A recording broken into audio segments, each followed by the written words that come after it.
Hello, everyone. I am Robin in Southeast Asia, Robin Brightman. So let's get started about Friday's theme. Every Friday, we'll have a theme on lifestyle and well being. And today it's going to be about lifestyle and well being in a Southeast Asia country called the Philippines, where I live right now. I've been here about going on 3 months now. So I'd like to share some of my first impressions of Philippine travel and culture.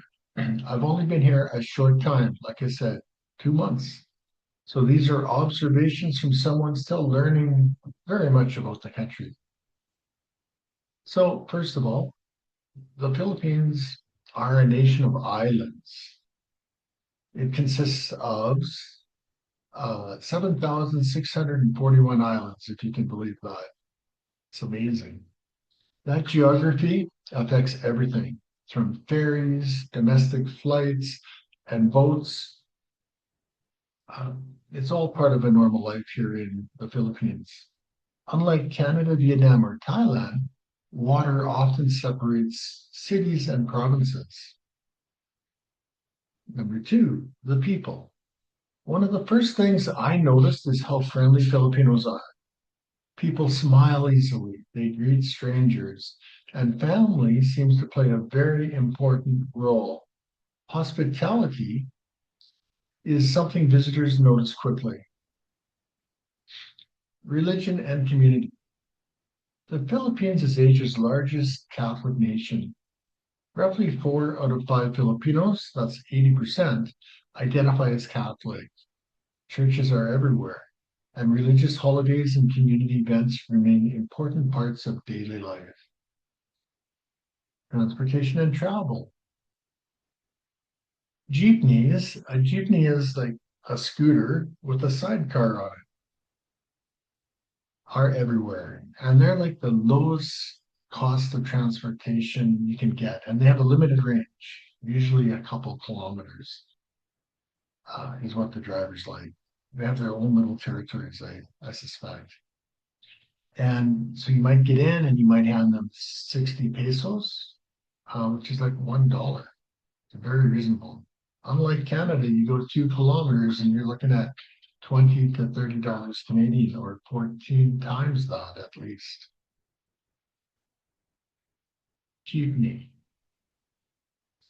Tri- uh, Tricycles, you know what? The jeepney is actually, you know what those are?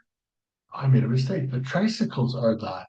The jeepneys are those old army jeeps that they fixed up and maintained since World War II, and they elongated them. Most of them are diesel burning, and they can hold, you know, 1 to 20 people if they're small people in general.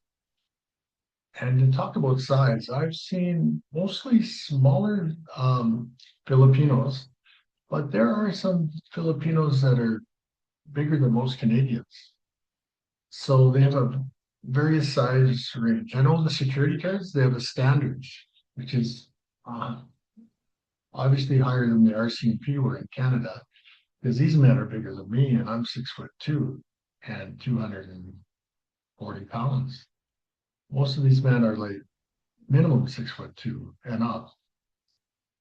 So it's interesting that they rely on a security force probably more than they rely on the police. Although the police are present and they have their precincts and stuff like that, much like North America. But the security people here are actually armed. Some have shotguns and or a rifle across their chest and pistols. Some who maybe haven't earned their pistol certificate or license walk around with empty pistol holsters. So it all depends, I guess, on the area they're protecting, um, and probably their own personal training as they proceed through their profession of security. But their uniforms look very sharp. So I explained the tricycles, the correction of the jeepneys, and domestic flights. Yeah, if you book ahead of time, you can generally get a 1 or 2 hour flight for about Not very much, not like Canada. Probably between 20 and $40 US each flight domestically. These are all part of everyday travel. There's a ferry in Iloilo. Iloilo is a province, and the capital of that would be Iloilo. So that's where I live. There's a ferry from Iloilo to Bacolod, sorry. And I think there's a fast ferry and probably a slow one. I've never been on it, but I've read about it. It costs about a 500 pesos for the economy ticket to 1,000 pesos, I guess, if you want business class. And it takes about 2 hours to cross to Bacolod. And I haven't been there, but I want to. So many places I do want to go see. And you know me, I'm very detailed. So I'll one thing about this channel is it's not going to be a smile and no shirt and win on charisma channel. It's going to be a quality channel based on information. Okay, number 5. Dare I digress too much, right? Food and everyday life. Rice is a major part of many meals in all of Southeast Asia. Seafood is common in all of Southeast Asia, and local markets are everywhere. Not so many in the Philippines, in a big city like Iloilo, uh, as you would see in like Ho Chi Minh City, which is Saigon in Vietnam, or even Bangkok in Thailand. Much more seafood and many more markets in Thailand and Vietnam in general, but still many here too.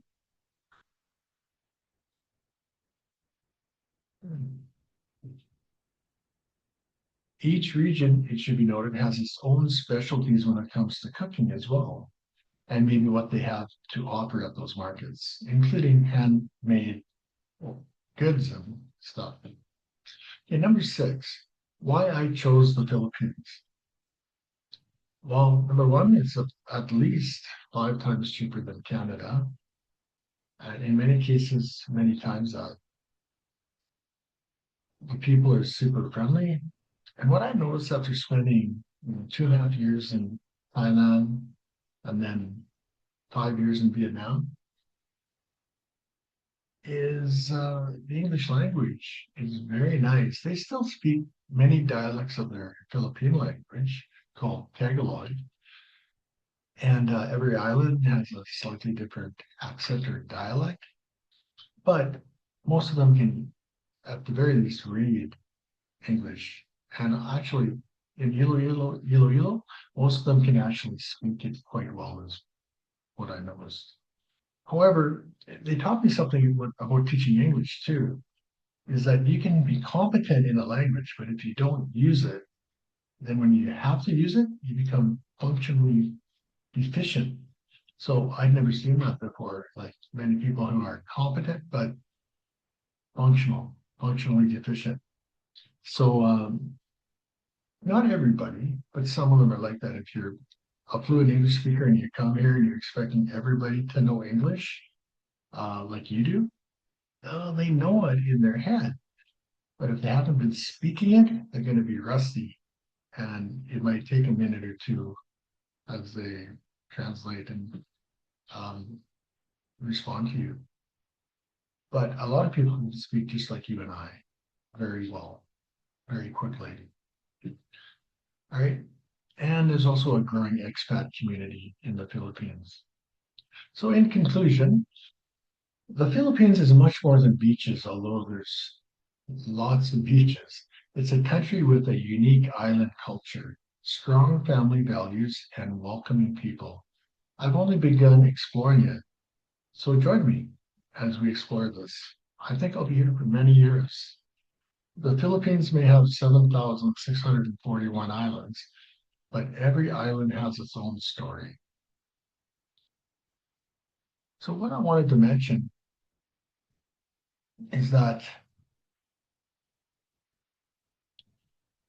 the Philippines with its many, many islands,